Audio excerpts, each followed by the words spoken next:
I never thought I'd be writing something like this, but here I am. I'm Sarah, 34F, and I've been married to Earl, 36M, for 12 years now. We have 3 amazing kids: Milo, 10F, Zeke, 8M, and Jill, 5F. Up until recently, I thought we had a great relationship with Earl's parents, Martha, 58F, and Gregory, 60M. But life has a way of throwing curveballs when you least expect them. Earl and I met in college. We were both business majors, and we ended up paired together for a group project in our marketing class. I remember thinking he was cute, but I was too focused on my studies to pursue anything. Earl, however, was persistent. He kept finding reasons to study together, and eventually asked me out for coffee. That coffee date turned into dinner, which turned into movie nights, and before we knew it, we were inseparable. After graduation, we dated for 2 years before tying the knot. Throughout our relationship, Martha and Gregory were incredibly supportive. They welcomed me into their family with open arms, and over the years, I felt like I've become more than just an in-law. I'm truly part of the family. I still remember the first time I met them. Earl had invited me over for Sunday dinner, a weekly tradition in his family.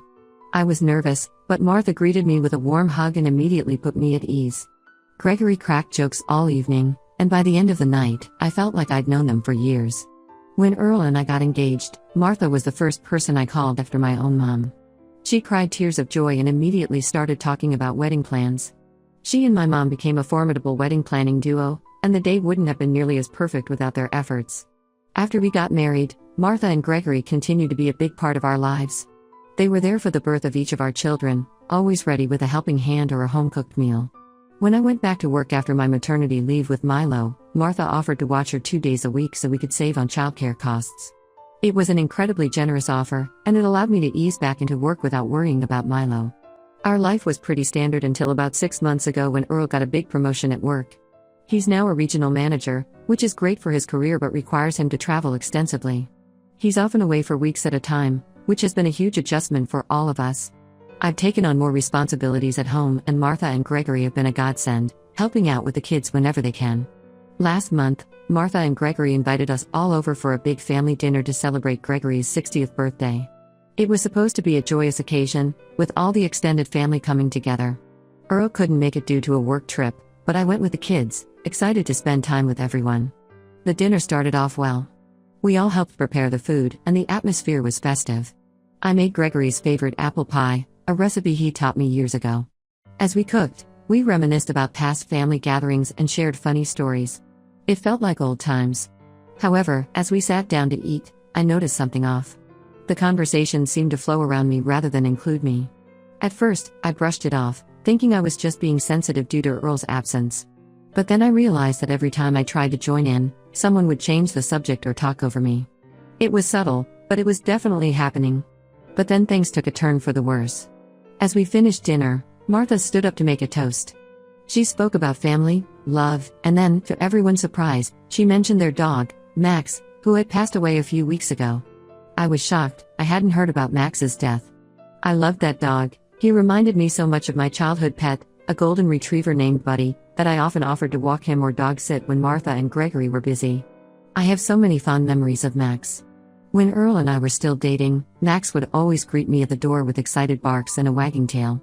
He was there for all our major life events, lounging at our feet during wedding planning sessions, gently sniffing each of our newborn babies when we brought them to meet their grandparents for the first time. Max was more than just a pet, he was a member of the family. As Martha spoke about Max, tears welling up in her eyes, I felt my own eyes getting misty. I was about to get up and comfort her when suddenly, her demeanor changed completely. She pointed at me and started shouting, accusing me of killing Max out of jealousy. I was stunned.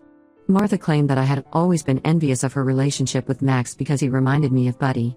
She said that I had taken advantage of Earl's absence to get rid of Max, so I wouldn't have to pretend to like him anymore. She demanded to know where I had buried him, so she could give him a proper burial. The room fell silent.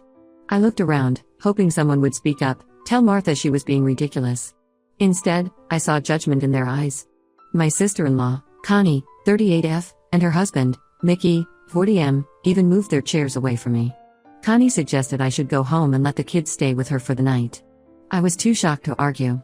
I went home, my mind reeling from what had just happened. How could they believe I would do such a thing? I've always loved animals, especially Max. I spent that night alone, drinking wine and trying to make sense of it all. When Earl returned from his trip a few days later, I told him everything. He was as shocked as I was and immediately tried to talk to his parents. He explained that I genuinely loved Max and would never harm him. But they wouldn't listen. They accused Earl of covering for me and called him complicit in Max's murder. Now, I'm not welcome at Martha and Gregory's house anymore. The rest of the family is keeping their distance too. Earl is furious with his parents and has stopped talking to them. Our kids are confused about why they can't see their grandparents. Milo keeps asking when we're going to visit Grandma and Grandpa next, and it breaks my heart to see the disappointment on her face when I tell her we can't go right now. I work for a home security company that installs cameras for elderly people as part of a government program. It's a job I've had for about 5 years now, and I've always enjoyed it. We help seniors feel safe in their homes, and it's rewarding work. A few weeks after the incident, I was assigned to monitor the cameras of a house near Martha and Gregory's. While reviewing the footage, I noticed that these cameras had a partial view of my in-laws' backyard. What I saw in that footage turned my world upside down. The night before Martha called Earl about Max's death, I saw Gregory in the backyard around midnight. He was digging a large hole, then brought something wrapped in a black bag from his car and buried it. He then covered the area with potted plants and soil bags. I couldn't believe what I was seeing. My hands were shaking as I rewound and replayed the footage multiple times. Part of me wanted to pretend I hadn't seen anything, to just ignore it and move on. But I knew I couldn't do that. This was the truth, and it needed to come out. I showed the footage to Earl, and he insisted I confront Martha with this information. Reluctantly, I went to their house and showed Martha the video. She was shocked and refused to believe it at first, but the evidence was clear. It turns out Gregory had been walking Max when the dog had a heart attack and died. Instead of telling Martha the truth, Gregory panicked and buried Max in the backyard. When Martha started asking questions about Max's whereabouts, Gregory saw an opportunity to deflect blame and pointed the finger at me. Martha has stopped talking to Gregory, furious that he not only lied to her but allowed her to humiliate and accuse me unjustly. The rest of the family has apologized for their behavior, but I'm finding it hard to forgive and forget. How could they all turn on me so quickly based on an unfounded accusation? Earl is supportive and understands my feelings. We're now trying to figure out how to move forward. Should we try to mend relationships with his family? Or is it time to create some distance? I'm hurt, angry, and confused. Any advice would be appreciated. Update 1, it's been about a month since my last post, and a lot has happened. First, I want to thank everyone for their support and advice. It's been incredibly helpful during this difficult time. After much discussion, Earl and I decided to take a step back from his family for a while. We needed time to process everything that had happened and figure out our next steps. We explained to our kids that we were having some disagreements with their grandparents and other relatives, but we assured them that it wasn't their fault and that we all still loved them. Milo, being the oldest, seemed to understand that something serious had happened, even if she didn't know the details. She's been extra helpful with her younger siblings, which I appreciate but also find a bit heartbreaking. Number 10-year-old should feel like they need to step up because of family drama. Zeke has been acting out a bit at school, and Jill's been having nightmares. It's clear that despite our best efforts, the kids are feeling the strain of the situation. About 2 weeks after my last post, Martha reached out to me directly. She asked if we could meet for coffee, just the two of us. I was hesitant at first, but Earl encouraged me to go, saying it might be good for both of us to talk things out. We met at a small cafe in town, the same one where Earl and I used to study during college. Martha looked tired and older than I remembered. As soon as we sat down, she burst into tears and started apologizing profusely. She said she had been overwhelmed with grief over Max's death and had let her emotions cloud her judgment. Then she told me something that took me by surprise. She admitted that she had harbored some resentment towards me over the years, not because of anything I had done, but because she felt like she was losing her son to me. She explained that when Earl was growing up, they were extremely close.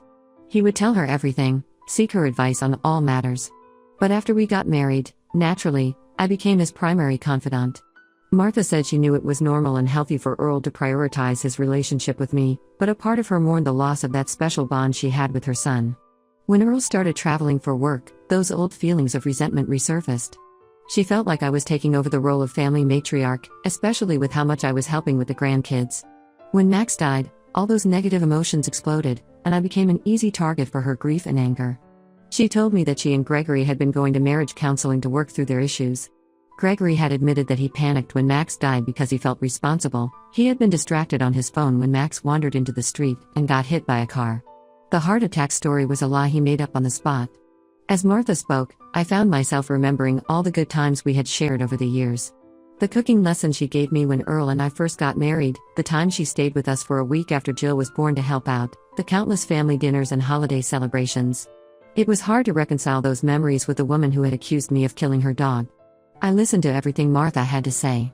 Part of me wanted to forgive her immediately. This was the woman who had been like a second mother to me for over a decade.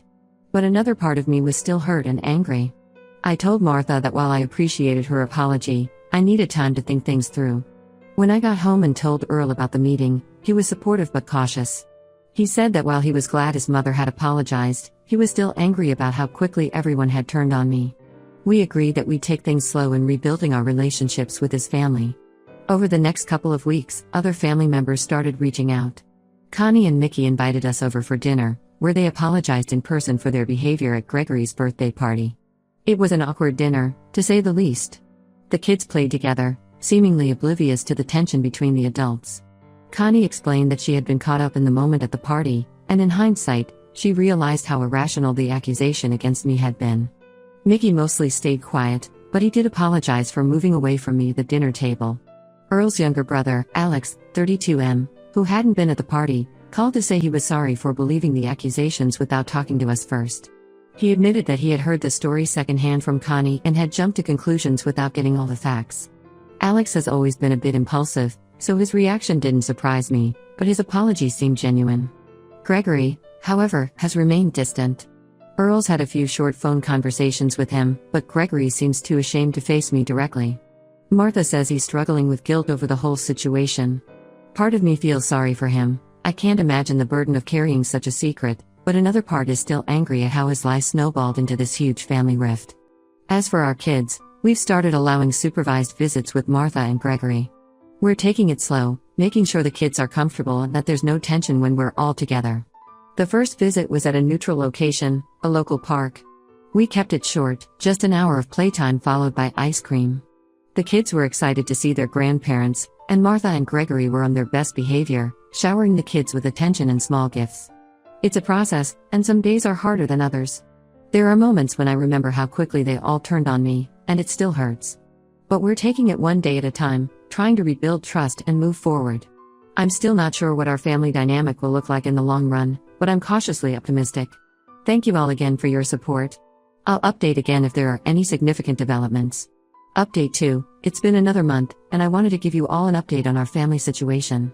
Things have been complicated. We've continued with the supervised visits between our kids and Martha and Gregory. For the most part, these have gone well. The kids are always excited to see their grandparents, and Martha and Gregory have been on their best behavior. They've been bringing small gifts for the kids and trying to make up for lost time. Last week, we had planned another visit to the park. The weather forecast predicted rain, so we decided to have the visit at Martha and Gregory's house instead. It was the first time we'd been back there since the incident at Gregory's birthday party. Walking into their house brought back a flood of memories, both good and bad. The kids immediately ran to the backyard to play on the swing set that Gregory had built for them years ago. Earl and I chatted with Martha in the kitchen while she prepared some snacks. Gregory was supposedly at a doctor's appointment. As we talked, I couldn't help but notice how much older Martha looked. The stress of the past few months had clearly taken its toll on her. Suddenly, we heard Zeke shouting from the backyard. We all rushed out to find him holding a small, dirty collar. It was Max's collar. Zeke had been digging in the flower bed, the same one where Gregory had buried Max, and had uncovered it. Martha broke down crying, and the kids were confused and upset. Earl took the kids inside while I tried to calm Martha down. In the midst of this chaos, Gregory came home. The look on his face when he saw the scene in the backyard, it was a mix of shock, guilt, and resignation. That evening, after we'd taken the kids home and put them to bed, Earl and I had a long talk. We were both upset that Gregory hadn't properly buried Max, leaving his collar where our children could find it. It brought back all the hurt and anger from before.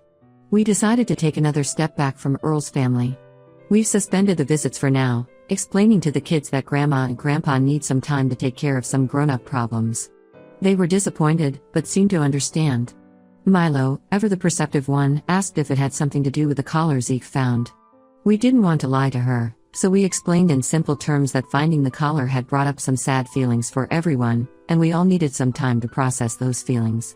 I've also been dealing with some personal fallout from all of this. My coworkers found out about the incident with the security footage, and there's been some talk about whether I abused my position by looking at footage that wasn't directly related to my assignment. My boss has been understanding, but I'm worried about the long-term implications for my job. To make matters more complicated, I ran into Martha at the grocery store yesterday. It was awkward, to say the least. She tried to apologize again for everything that had happened, but I found myself unable to really engage with her. The hurt is still too fresh, I guess. I ended up making an excuse and leaving the store without finishing my shopping. Earl and I are considering family counseling to help us all process what's happened. We want to make sure our kids aren't too affected by all this family drama. Zeke's been having trouble sleeping since finding the collar, and Jill's been extra clinging lately. Even Milo, who usually takes everything in stride, has been quieter than usual. As for Martha and Gregory, Earl spoke with Martha on the phone yesterday. She's devastated about what happened with Max's collar and admits that she and Gregory never properly dealt with their grief over losing Max. They're looking into pet bereavement counseling. Gregory, on the other hand, has retreated further. Martha says he's barely speaking to anyone, consumed by guilt and shame. Part of me feels sorry for him, but another part is still angry at how his lies snowballed into this huge family rift. We're taking things day by day.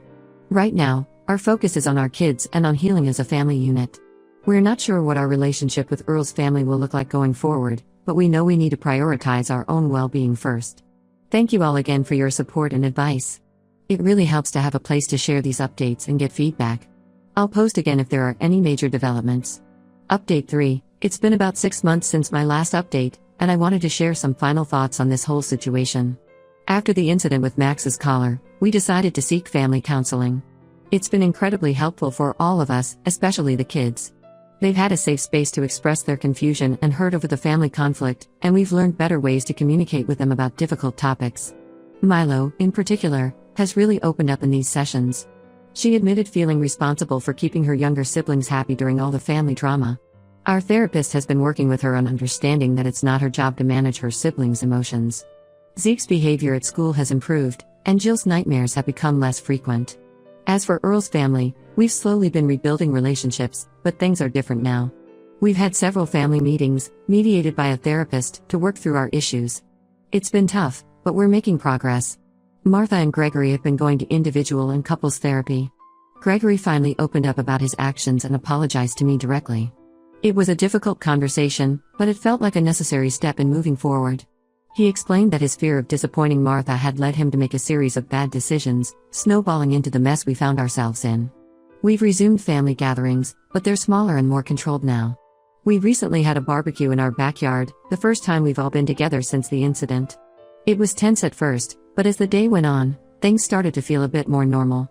The kids played with their cousins, and there were even a few moments of genuine laughter among the adults. On a personal note, I've changed jobs. While my old company was understanding about the security footage incident, I felt it was best to make a fresh start. I'm now working for a different security firm, in a role that doesn't involve monitoring footage. It's been an adjustment, but I'm enjoying the new challenges. Earl and I are doing well. This experience, while incredibly difficult, has ultimately brought us closer together. We've learned a lot about communication, trust, and the importance of standing united as a couple. We've started having regular date nights, something we'd let slide when life got busy with work and kids. Looking back, I'm still amazed at how quickly things spiraled out of control. A misunderstanding, fueled by grief and unspoken resentments, nearly tore our family apart. While I can't say I've fully forgiven everyone involved, I'm working on it. I've learned that family relationships are complex and require constant work and communication. Thank you all for your support throughout this journey. Your advice and kind words have been a source of strength during some very dark times. While this chapter of our lives is closing, the lessons we've learned will stay with us forever. Family is precious, but it's also fragile. We'll continue to work on nurturing our relationships, setting healthy boundaries, and moving forward together.